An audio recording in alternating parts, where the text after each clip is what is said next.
বন্ধুরা সবাই কেমন আছো? আশা করছি খুব ভালো আছো, আমরাও খুব ভালো আছি। তো দেখো এখন বাজে রাত 11:30। তো আমরা এখন রিলস বানাচ্ছিলাম, রিলস বানানো হয়ে গেছে। তো এখন আমরা খাবো, খেয়ে দিয়ে তারপর আবার ঘুমিয়ে পড়বো। তো চলো আমার মেয়ে কি করছে সেটাই তোমাদের সাথে শেয়ার করি, তোমরা ভিডিওটা দেখতে থাকো। এই দেখো তানো হাই বলে দাও বন্ধুদেরকে, গুড নাইট। এই দেখো বন্ধুরা, ওই ঘরটা তো নোংরা করেছিল, আবার এই ঘরটা এই দেখো, এই দেখো কত কত দুষ্টুমি করে। দেখো তাকে সব খেলনাগুলো নামিয়েছে। আর এইদিকে লাইট জ্বালাবার চেষ্টা করছে, লাইটটা আদৌ জ্বালাতে পারছে না।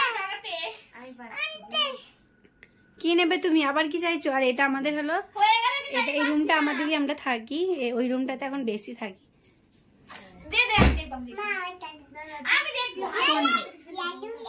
না মা তুমি অন্যায় করবে, আমি তোমাকে জানি। আর ওরা দেখো এদিকে লাইট জ্বালাচ্ছে, আর মানে তৌফিক তানভি লাইটটা জ্বালাচ্ছে, ও এত করে লাইটটা জ্বালাতে পেরেছে। দেখবি তানভি কি সুন্দর জ্বালাবে, দেখবে বন্ধুরা তোমরাও দেখো। ও মামাম পড়ে যাবে। তো দেখো বন্ধুরা তানভি লাইটটা কিন্তু তোমাদেরকে জ্বালিয়ে দেখাবে, তোমরা দেখো। এই দেখো বন্ধুরা, এই দেখো বন্ধুরা তানভি কিন্তু লাইটটা জ্বালিয়েছে। তো চলো বন্ধুরা এখন আমরা খাওয়া দাওয়া করে শুয়ে পড়বো। Good night. তান গুড নাইট বলে দাও। গুড নাইট তানু বলো, good night. Good night tata বন্ধুরা। আর কি করে দেবে চ্যানেলটা? চলো।